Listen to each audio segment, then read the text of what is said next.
പത്തനംതിട്ട കോഴഞ്ചേരി ജില്ലാ ആശുപത്രിയിൽ കുത്തിവെപ്പിനിടെ വയോധികയുടെ ശരീരത്തിൽ സൂചിഭാഗം കുടുങ്ങിയതായി പരാതി.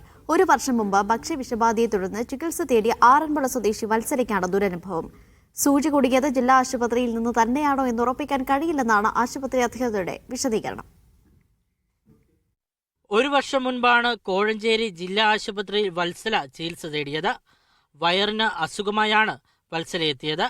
അവിടെ നിന്ന് കുത്തിവെപ്പെടുക്കുകയും ചെയ്തിരുന്നു. അതിനുശേഷം പലപ്പോഴും ഇഞ്ചക്ഷൻ എടുത്ത ഇടുപ്പിന് ഭാഗത്ത് വേദന അനുഭവപ്പെട്ടു. കഴിഞ്ഞ ഒരാഴ്ചയ്ക്ക് മുൻപായി വേദന കടുത്തു. തുടർന്നാണ് കോഴഞ്ചേരി താലൂക്ക് ആശുപത്രിയിലെത്തി എക്സ്റേ എടുത്തു നോക്കിയത്. എക്സ്റേയിലാണ് ഇടുപ്പിൽ സൂചി കുടുങ്ങിയതായി വ്യക്തമായത്. കഴിഞ്ഞ ദിവസം ശസ്ത്രക്രിയ നടത്തിയെങ്കിലും സൂചി പൂർണ്ണമായും പുറത്തെടുക്കാൻ സാധിച്ചില്ല. 1 വർഷം മുൻപ് ആശുപത്രിയിലെത്തിയപ്പോൾ എടുത്ത കുത്തിവയ്പ്പിലാണ് സൂചി അകപ്പെട്ടതെന്നാണ് വത്സല ആരോപിക്കുന്നത്. വയറ്റിലൊക്കെ ഛർദിലും വന്ന് അതിന് പോയതാ. അവിടെ ചെന്നപ്പോൾ ഇച്ചിരി കൂടുതലായതുകൊണ്ട് എന്നെ അവിടെ അഡ്മിറ്റ് ആക്കിയായിരുന്നു. അന്ന് എനിക്ക് കിട്ടിയതാണ് ഇഞ്ചക്ഷന്.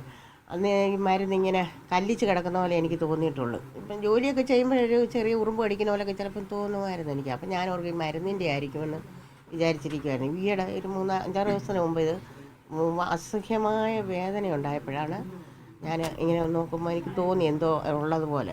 എന്നാൽ സൂചി കുടുങ്ങിയത് കോഴഞ്ചേരി ജില്ലാ ആശുപത്രിയിൽ നിന്ന് തന്നെയാണോ എന്ന് ഉറപ്പിക്കാൻ കഴിയില്ലെന്നാണ് ആശുപത്രി അധികൃതരുടെ വിശദീകരണം. ശരീരത്തിൽ നിന്ന് പുറത്തെടുത്തത് കുത്തിവയ്പ്പിന് ഉപയോഗിക്കുന്ന സിറിഞ്ചാണ്. കൂടുതൽ പരിശോധന നടത്തണമെന്നാണ് അധികൃതർ പറയുന്നത്. മീഡിയ 1 പത്തനംതിട്ട.